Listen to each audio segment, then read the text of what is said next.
मैं विक्रम स्वागत करता हूं आपका आपके अपने YouTube channel S study platform पर। मध्यकालीन भारत की श्रृंखला में मेरा अगला वीडियो देखिए। इससे पहले हम दिल्ली सल्तनत के बारे में पढ़ चुके, ठीक है, दिल्ली सल्तनत के बारे में पढ़ चुके, बहमनी साम्राज्य और क्या कहते हैं आपका विजयनगर के बारे में पूरा पढ़ चुके। उसके बाद देखिए उस समय थोड़ा सा हम भक्ति के आंदोलन के बारे में, भक्ति आंदोलन क्या था। देखिए भक्ति आंदोलन की शुरुआत प्राचीन भारत यानी कि प्राचीन भारत से शुरू हो चुकी थी 8वीं सदी से, ठीक है। थोड़ा सा उसके बारे में थोड़ी सी जानकारी लेंगे। तो देखिए क्या है कि 8वीं सदी के दौरान क्या कहते हैं शंकराचार्य ने भक्ति आंदोलन की शुरुआत की थी, ठीक है। देखिए जिस समय भारत में, देखिए उत्तर भारत में दिल्ली सल्तनत और क्या कहते हैं दक्षिण भारत में विजयनगर और क्या कहते हैं बहमनी साम्राज्य का शासन चल रहा था। उस दौरान कुछ संत हुए जिन्होंने क्या किया था, अपने क्या कहते हैं भक्ति के मार्ग, भक्ति से अपनी पहचान बनाई। यानी कि जो इस्लाम धर्म है और हिंदू धर्म है, जो इस्लाम धर्म में जो संत हुए उन्होंने जो सुधार किए उसे क्या कहते हैं सूफी आंदोलन, और दूसरा और जो क्या कहते हैं हिंदू धर्म में जो सुधारने की कोशिश की थी उन्हें क्या कहते हैं भक्ति आंदोलन। तो देखिए हम इसी के बाद में आगे बढ़ते हैं, देखिएगा। तो देखिए क्या होता है, धर्म की बात करते हैं हम सबसे पहले। धर्म क्या होता है? देखिए धर्म का मतलब होता है धारण करना। किसी भी, जैसे कि कोई व्यक्ति है मतलब किसी चीज़ को धारण करता है तो उसे धर्म के रूप में जाना जाता है। जैसे मान लीजिए धर्म, ठीक है। और उसके बाद क्या है, देखिए भारत में कई धर्म हैं, हिंदू, मुस्लिम, मतलब सिख और ईसाई, ठीक है। कई धर्म हैं, धर्मों के मतलब धर्म हैं, ठीक है। उसके बाद बात करते हैं, सबसे पहले हम बात करते हैं हिंदू धर्म में। हिंदू धर्म का उद्देश्य क्या है? देखिए हिंदू धर्म का उद्देश्य है मोक्ष प्राप्त करना।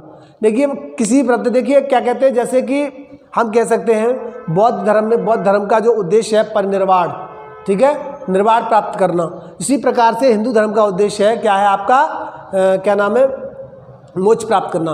देखिए प्राचीन भारत की बात करते हैं हम। देखिए उस समय क्या था कि जैन धर्म और क्या कहते हैं बौद्ध धर्म का प्रचार प्रसार बहुत तेज़ी से हो रहा था। और उसके बाद में क्या है, जो हिंदू धर्म था क्या कहते हैं वो एक तरीके से संकुचित होता जा रहा था, ठीक है। उस धर्म को बचाने के लिए या उसका प्रचार प्रसार करने के लिए क्या कहते हैं कुछ संतों ने योगदान दिया था, ठीक है। उन्होंने क्या किया था, जो धर्म में कुरीतियाँ आ गई थी उस कुरीतियों को समाप्त करने के लिए उनका विरोध किया और उन्हें समाप्त करने की कोशिश की थी। तो देखिए इसके बाद आगे बात करते हैं हम हिंदू धर्म का मतलब क्या। हिंदू धर्म का उद्देश्य होता है मोक्ष प्राप्त करना, और मोक्ष प्राप्त करने के इस धर्म में 3 तरीके बताए गए हैं। नंबर 1 कर्म के आधार पर। देखिए कर्म के आधार पर अगर किसी व्यक्ति के कर्म अच्छे हैं, अगर किसी व्यक्ति के कर्म अच्छे हैं तो वो मोक्ष को प्राप्त कर सकता है, ठीक है। क्या करते हैं, अगर किसी व्यक्ति के कर्म अच्छे हैं तो मोक्ष को प्राप्त कर सकता है। दूसरा क्या था आपका, ज्ञान के आधार पर। देखिए ज्ञान के आधार पर क्या करता है, अगर उसने अच्छा ज्ञान प्राप्त किया है, क्या किया है, अगर उसने अच्छा ज्ञान प्राप्त किया है तो वो मोक्ष प्राप्त कर सकता है, ठीक है, तो उसे मोक्ष प्राप्त होगा। दूसरी बात भक्ति के आधार पर। देखो इसी पे बात करेंगे हम भक्ति की। भक्ति के आधार पर ईश्वर की प्रार्थना करके भी मोक्ष प्राप्त किया जा सकता है। और देखिए सबसे पहले मैं एक और बात बता दूं आपको, जो भक्ति की जो सबसे पहले बात होती है वो हमें गीता से प्राप्त होती है, गीता, ठीक है। तो देखिएगा भक्ति मैंने बताया हिंदू धर्म में मोक्ष प्राप्त करने के 3 तरीके। नंबर 1 कर्म के आधार पर, अगर अच्छा कर्म करेंगे तो हमें मोक्ष प्राप्त होगा। दूसरा क्या है, ज्ञान, अच्छा ज्ञान प्राप्त किया होगा तो हमें मोक्ष प्राप्त हो जाएगा। दूसरा क्या है, भक्ति के आधार पर अगर हम ईश्वर की भक्ति करते हैं तो हमें क्या हो जाएगा, मोक्ष प्राप्त हो जाएगा, ठीक है। उसके बाद आगे बात करते हैं। देखिए भक्ति होती क्या है। अब भक्ति क्या है, भक्ति का मतलब यह है कि हम अपने आप को ईश्वर के प्रति क्या करें, समर्पित कर देना भक्ति कहलाता है। अगर हम अपने आप को ईश्वर के प्रति क्या कर सकते हैं, अपने आप को समर्पित कर दें तो वो क्या कहलाता है, भक्ति कहलाता है, ठीक है। उसके बाद बात करते हैं देखिए भक्ति के प्रकार। देखिए भक्ति के प्रकार कितने कितने होते हैं। देखिए भक्ति कई तरीके से की जा सकती है। देखिए जो हिंदू धर्म है उसमें खास करके मूर्ति पूजा को सबसे ज़्यादा बढ़ावा दिया गया है, जबकि इस्लाम में ऐसा नहीं होता है। इस्लाम में क्या होता है, वो निराकार ब्रह्म को मानते हैं, निराकार, जिसका कोई आकार नहीं होता है वो निरंकार को मानते हैं। ठीक है, तो कहने का मतलब उसमें मूर्ति पूजा का कोई मतलब ही नहीं है। तो ठीक है, तो हम बात बढ़ते, देखिए इसमें दो शाखाओं में यानी दो भक्ति के दो मार्ग चुने गए हैं। नंबर एक सगुण भक्ति। सगुण भक्ति हमने जब बताया कि जब हम किसी भी मतलब ईश्वर को किसी भी रूप में मानकर उसकी पूजा करते हैं, अर्थात उसको एक रूप दे देते हैं कि ये हमारा भगवान है, तो उसको क्या कहते हैं, हम सगुण भक्ति कह देते हैं। जैसे मान लीजिएगा राम कृष्ण, देखिए भगवान राम की पूजा करना, कृष्ण की पूजा करना, ये क्या कहलाएगा, आपका सगुण भक्ति में आएगा। बात समझ में आ गया? राम की पूजा करना, कृष्ण की पूजा करना किसके अंतर्गत आएगा, सगुण भक्ति में। ठीक है, देखिए सगुण भक्ति को भी दो टाइपों में बांटा गया है। सगुण भक्ति को भी दो भागों में बांटा गया है। नंबर एक क्या है, रामाश्रयी शाखा। इस शाखा को दो शाखाओं में बांटा गया है। नंबर एक रामाश्रयी शाखा और नंबर दो क्या कहते थे, कृष्णाश्रयी शाखा। यानी जो राम की पूजा करते थे उनको रामाश्रयी शाखा के अंतर्गत रखा गया, और जो कृष्ण की पूजा करते थे उन्हें क्या करते थे, उनको क्या रखा था, कृष्णाश्रयी शाखा के अंतर्गत। देखिए रामाश्रयी शाखा के अंतर्गत रामानंद और तुलसीदास। ठीक है, रामानंद तुलसीदास कह सकते हैं, रामानंद तुलसीदास। ठीक है, किस किस की पूजा करते थे, राम की पूजा के बारे में, जो राम की पूजा करते थे रामानंद तुलसीदास। ठीक है, इनको ले लिया गया। दूसरी बात कृष्णाश्रयी शाखा के अंतर्गत कृष्ण की पूजा करने वाले भक्तों को मतलब संतों को रखा जाता है। उनमें चैतन्य महाप्रभु और मीराबाई और सूरदास, जो इनके जो भी ग्रंथ मिलते हैं ज़्यादातर कृष्ण के लिए, कृष्ण को समर्पित है, इसलिए इनको क्या रखा गया, कृष्णाश्रयी शाखा के अंतर्गत रखा गया है। ठीक है, अब आपको बात करते, देखिए निर्गुण शाखा की। अब निर्गुण शाखा में मैंने आपको बताया था कि हिंदू धर्म के अलावा कुछ धर्म, जैसे मान लीजिए सिख धर्म है, सिख धर्म में भी मूर्ति पूजा नहीं करते, वो गुरु को मानते हैं, और आज भी उसमें पूजा गुरु की मतलब क्या कहते हैं, मूर्ति पूजा नहीं की जाती। ठीक है, उनमें गुरु ग्रंथ साहिब जो ग्रंथ है उसी की पूजा की जाती है। ठीक, तो देखिए अब जैसे इस्लाम है, इस्लाम में भी मूर्ति पूजा नहीं होती।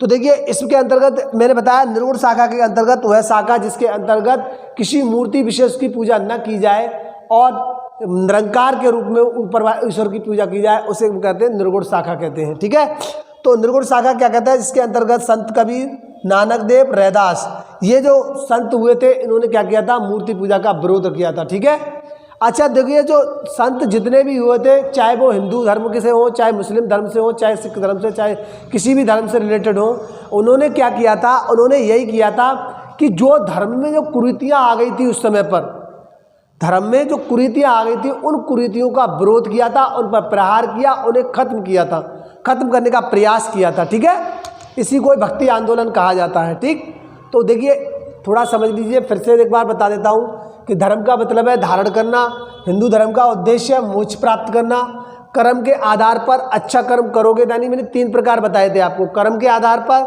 ज्ञान के आधार पर, भक्ति के आधार पर। कर्म के आधार पर अच्छा कर्म करोगे तो मोक्ष प्राप्त हो जाएगा, और ज्ञान अच्छा लोगे, अच्छा ज्ञान प्राप्त किया आपने तो आपको मोक्ष प्राप्त हो जाएगा। दूसरी बात, भक्ति के आधार पर ईश्वर की प्रार्थना करके भी मोक्ष प्राप्त किया जा सकता है। मैंने बताया भक्ति का जो सबसे पहले वर्णन जो मिलता है वो गीता में मिलता है। ठीक है, आप क्या कहता है, भक्ति होती क्या है, ईश्वर के प्रति अपने आप को समर्पित कर देना क्या कहलाता है, भक्ति कहलाता है। ठीक है, आप देखिए भक्ति 2 प्रकार के मार्ग, एक निर्गुण शाखा और एक सगुण शाखा। ठीक है, एक सगुण शाखा, निर्गुण शाखा। सगुण शाखा के अंतर्गत वो संत आते हैं जो मूर्ति पूजा को समर्पित करते हैं, अर्थात मूर्ति पूजा को, अगर ईश्वर को, सगुण शाखा में ईश्वर को किसी के रूप में मान करके उसकी पूजा करना, जैसे किसी देवी देवता की पूजा करना, राम की पूजा करना, कृष्ण की पूजा करना, ये सब किसके अंतर्गत आता है, सगुण भक्ति शाखा के अंतर्गत। ठीक है, तो देखिए उसके बाद इसको भी देखो 2 भागों में बांटा गया है। जो राम की पूजा करते थे उनको क्या कहता है, रामाश्रयी शाखा के अंतर्गत रखा गया है, और जो कृष्ण की पूजा करते थे उसे क्या कह सकते हैं, क्या कहते हैं, कृष्णाश्रयी शाखा के अंतर्गत रखा गया है। जैसे 2 राम की पूजा में रामानंद और तुलसीदास। ठीक है, इन्होंने, तुलसीदास ने रामचरितमानस लिखा है। ठीक है, दूसरी बात, क्या है, कृष्ण श्रेयी शाखा, जो कृष्ण की पूजा करते थे उन्हें, जैसे चैतन्य महाप्रभु, मीराबाई और सूरदास, ठीक है, जो इनको समर्पित संत थे। ठीक, उसके बाद आता है निर्गुण शाखा। निर्गुण शाखा के अंतर्गत निरंकार ईश्वर की पूजा की जाती है, जिसके अंतर्गत कबीरदास, नानक, रैदास।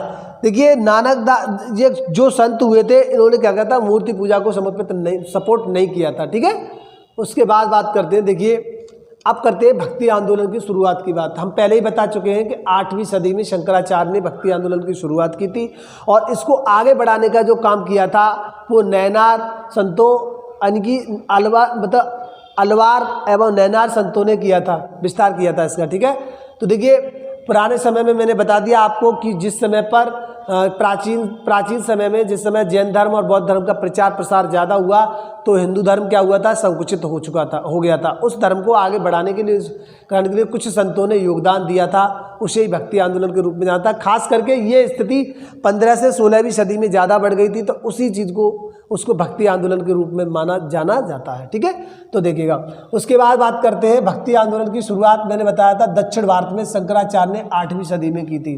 ठीक है, भक्ति आंदोलन की जो शुरुआत की थी शंकराचार्य ने कब की थी, 8वीं सदी में दक्षिण भारत में की थी। और जो इन्होंने जिसकी शुरुआत की थी उसका विस्तार अलवार और नैनार संतों ने किया था। अब अलवार और नैनार ये क्या है, देखिए अलवार जो संत हुआ करते थे उनकी संख्या थी 12। ठीक है, उनकी संख्या थी 12, और ये विष्णु के उपासक थे, विष्णु से संबंधित। ठीक है, जो शंकराचार्य थे वो शिव से संबंधित थे। ठीक, नैनार जो होते थे, देखिए आप याद रख सकते हैं भगवान शंकर, ठीक है, त्रिनेत्र, तो शिव के उपासक, इनकी संख्या कितनी थी, 63। ठीक है, अब बता रहा हूँ अलवार जो संत थे उनमें कुछ नाम याद रखिएगा, जो है नम्बाल बार, जिन्होंने चतुर्वेद की रचना की थी। ठीक है, नम्बाल बार।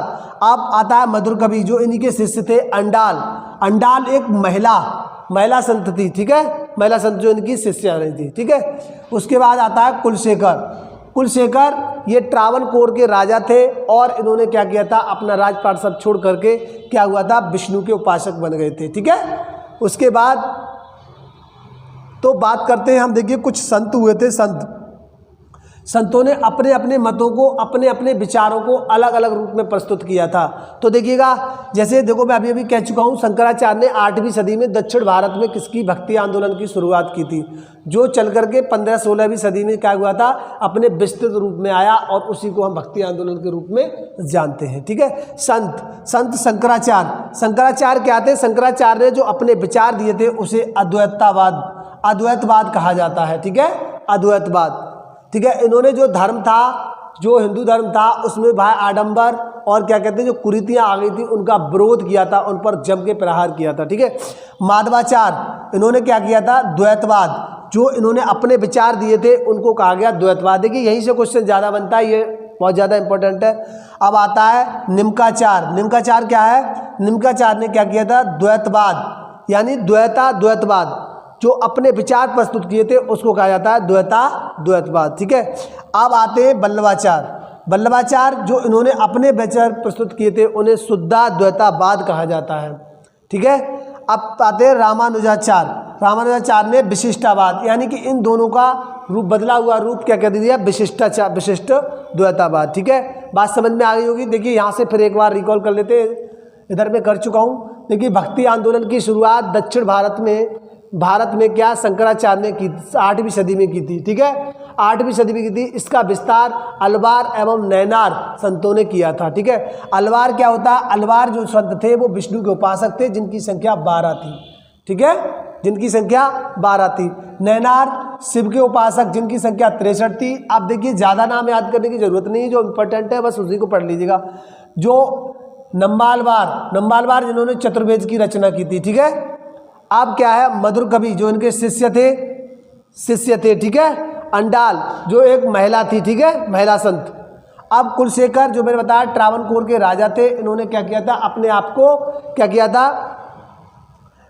अपना राजपाट छोड़ करके किस में आ गए थे, उन्होंने विष्णु के उपासक बन गए थे। अब मैंने बताया कुछ संतों ने जो विचार दिए उनको क्या क्या कहा जाता है, ज़्यादा रटने की ज़रूरत नहीं, केवल आप इतना टेबल ज़्यादा पढ़ें, इंपॉर्टेंट सबसे ज़्यादा यहीं से आते हैं क्वेश्चन। शंकराचार्य, देखिए शंकराचार्य अद्वैतवाद जिन्होंने अपने विचार दिए थे उसे अद्वैतवाद कहा जाता है। माधवाचार्य, माधवाचार्य क्या थे? माधवाचार्य जिन्होंने अपने विचार दिए थे द्वैतवाद कहा जाता है। और निम्काचार्य, निम्काचार्य ने जो अपने विचार दिए थे उसे द्वैतवाद कहा जाता है। वल्लभाचार्य ने दिया था उसे शुद्ध द्वैतवाद कहा जाता है, ठीक है। और रामानुजाचार्य विशिष्ट द्वैतवाद कहा जाता है इनको, ठीक, इनके जो विचार थे। अब देखिए, अब इनके बाद अब एक एक करके सभी संतों को पढ़ लेते हैं। देखिए शंकराचार्य, शंकराचार्य की बात हम अभी अभी कर रहे थे। शंकराचार्य ने जो अपने विचार दिए थे उसे अद्वैतवाद कहा जाता है। देखिए इनका जन्म कलाड़ी में हुआ था, केरला, और केदारनाथ में इनकी मृत्यु हुई थी, ठीक है। देखिए इनके पीछे एक छोटी सी कहानी है, क्योंकि ये क्या कहते हैं, ये वैराग्य धारण करना चाहते थे, यानी घर से बाहर संत रूप में अपना रहना चाहते थे, लेकिन इनकी माँ क्या थी इसके विरोध में थी। तो लेकिन उन्होंने अपनी माँ को मना करके और क्या कहते हैं, उन्हें गृह त्याग का क्या कहते हैं मन बना लिया था। तो उनकी माँ ने फिर परमिशन दे दी और उसके बाद उन्होंने घर को छोड़ दिया था। और फिर उज्जैन जा कर के उन्होंने शास्त्रार्थ प्राप्त की और कई संतों को इन्होंने अपनी शास्त्रार्थ में हराया था, ठीक है। और एक संत थे मंडन मिश्र जो बिहार के थे, इन्होंने इनको शास्त्रार्थ में पराजित किया था, ठीक है, शास्त्रार्थ में पराजित किया था। अब इन्होंने देखिए पूरे देश में घूम घूम करके धर्म में क्या हुआ, धर्म का प्रचार प्रसार किया था और जो धर्म में कुरीतियाँ थी उनको समाप्त करने का प्रयास किया था, ठीक है। तो देखिए इन्होंने कई मठ बनवाए थे, ठीक है। देखिए आप नॉर्थ, देखो ईस्ट, वेस्ट और नॉर्थ और साउथ, ठीक है, इस तरीके से याद रखिएगा। तो इन्होंने क्या किया था, पूरब में गोवर्धन पीठ जो पुरी नाम का स्थान है वहाँ उड़ीसा में पड़ता है, उन्होंने क्या किया था, गोवर्धन पीठ का निर्माण करवाया था, ठीक है। दूसरी बात, उत्तर में इन्होंने क्या किया था, ज्योतिष पीठ जो बद्रीनाथ उत्तराखंड में, इसका निर्माण करवाया था, ठीक। उसके बाद शारदा पीठ जो द्वारका में है, द्वारका गुजरात में, उस पीठ का निर्माण करवाया था। उसके बाद दक्षिण में श्रृंगेरी पीठ जो कर्नाटक मैसूर में पड़ता है, उसका इन्होंने निर्माण करवाया था, ठीक है, उसका निर्माण करवाया था। अगले संत हैं हमारे, देखिएगा अगले संत को पढ़ते हैं रामानुजाचार्य, ठीक है। रामानुजाचार्य क्या थे, इनका जन्म आंध्र प्रदेश, ये सगुण भक्ति से जुड़े हुए थे। सगुण, और मैंने बता दिया था सगुण के बारे में कि जो मूर्ति पूजा से संबंधित होते हैं, ठीक है। निर्गुण और सगुण मैंने दो शाखाएं बताई थी, जो क्या कहते हैं जिसमें मूर्ति पूजा मानते हैं उसे सगुण शाखा से जुड़े हुए थे। उन्होंने क्या थे, द्वैतावाद यानी अद्वैतावाद के विरुद्ध विशिष्टावाद दिया था, जो अपने विचार दिए थे इसके विरुद्ध में गए थे। उन्होंने क्या किया था, विशिष्टावाद मतलब विशिष्टा द्वैतावाद, जो उनके विचार थे वो विशिष्ट द्वैतावाद कहा गया उनको, ठीक है, मत दिया था, कहने का मतलब ये है। अब आते हैं निम्काचार्य, इनका जन्म कहाँ हुआ था, मद्रास में, ठीक है। ये शनक संप्रदाय से जुड़े हुए थे, शनक संप्रदाय से जुड़े हुए थे। इन्होंने क्या किया था, देखिए कुछ मानते थे निराकार को, कुछ मानते थे मूर्ति पूजा को। तो उन्होंने क्या किया था कि दोनों के बीच का रास्ता निकाला, कहने का मतलब मेरा ये है कि इन्होंने द्वैतावाद और अद्वैतावाद के मिश्रण से जो नया जो क्या कहते हैं मत दिया था उसे कहा गया था द्वैतवाद, उसको क्या कहा गया था, द्वैतवाद, ठीक है। उसके बाद आता है ये क्या था, सगुण भक्ति यानी कृष्ण की पूजा, राम कृष्ण दोनों की पूजा। मैंने बताया इन्होंने बीच का माध्यम समझा, यानी कि निराकार को भी माना और इस दोनों को भी माना, ठीक है। उसके बाद बात करते हैं रामानंद, अगले गुरु आते हैं, अगले संत आते हैं रामानंद। अब देखिए रामानंद क्या है, रामानंद का नाम बहुत चर्चित है। ये किसके गुरु थे, कबीरदास जी के गुरु थे, ठीक है।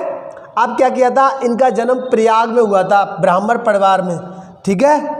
इन्होंने क्या किया था, उत्तर भारत में क्या कहते हैं भक्ति को प्रसारित किया था। अब देखिए जो भक्ति दक्षिण भारत में थी, उन्होंने क्या किया था, उत्तर भारत में इसका प्रचार प्रसार किया था, ठीक है। तो इनको क्या कहता है, उत्तर भारत और दक्षिण भारत के मध्य की कड़ी धर्म को प्रचार करने के मामले में, ठीक है, कहा जाता है। ये भी सगुण भक्ति से जुड़े हुए थे, ठीक है, सगुण भक्ति से यानी कि खास करके राम भक्ति से, क्लियर। उसके बाद इन्होंने देखिए इनके शिष्य थे, इन्होंने 12 शिष्य बनाए। उन शिष्यों में देखिए हाँ, इन्होंने एक और बात मैं आपको बता दूं, इन्होंने जातिवाद से हट करके सारे काम, ये सभी जातिवाद को एक ही मानते थे, इसलिए इन्होंने सभी जातियों में अपने शिष्य बनाए थे। हालांकि इनका जो जन्म हुआ था वो ब्राह्मण परिवार से थे। तो क्या इनका कबीर का नाम आपने सुना होगा, सब महत्वपूर्ण कवि हैं हमारे। अब संत रैदास सेना पद्मावती यानी पद्मावती महिला को भी इन्होंने शिष्य अपनी बनाया था, ठीक है, समझ में आ गया। तो देखिए दूसरा क्या है, हिंदी भाषा में मतलब इन्होंने क्या किया था, उससे पहले अपनी अपनी भाषाओं में, लेकिन इन्होंने जो भक्ति का मार्ग चुना था वो हिंदी भाषा को चुना था अपने प्रचार प्रसार के लिए। ठीक है, अब उसके बाद बात करते हैं। देखिए इनके जो शिष्य थे मैंने बता दिए 12 थे, कबीरदास जाति के विरुद्ध थे। तो अब उसके बाद आता है इनके जो शिष्य अगले आते हैं कबीरदास जी। अब इनके जन्म में एक प्रॉब्लम है, आपको बताएं, इनकी मृत्यु में प्रॉब्लम है। देखिए कबीरदास जी के ये गुरु थे, लेकिन क्या है, कबीरदास जी का जो जन्म हुआ था वो 1440 ईस्वी में हुआ था। तो जब एक बात बताइए, जब इनकी 1411 में मृत्यु हो जाएगी तो कबीरदास जी तो 1440 में पैदा हो रहे हैं, तो इसका मतलब क्या है, ये सब थोड़ा सा गलत है, मतलब अपवाद है ये। लेकिन कबीरदास जी लिखते हैं अपने दोहे में कि हाँ रामानंद मेरे गुरु थे, रामानंद से मैंने ज्ञान प्राप्त किया था। देखिए इनका जन्म स्थान कहाँ है, क्या कहते हैं, वाराणसी।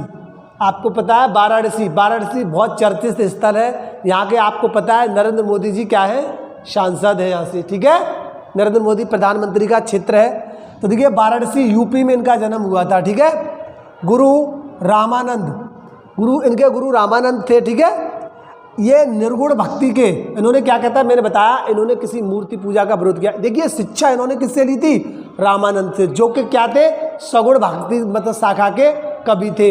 लेकिन इन्होंने इनसे हट करके क्या माना, निर्गुण भक्ति। अब देखिए इनके बारे में एक बात कही जाती है कि जो कबीरदास जी थे, इनका जन्म एक ब्राह्मण यानी कि एक विधवा ब्राह्मणी से पैदा मतलब से हुआ था इनका।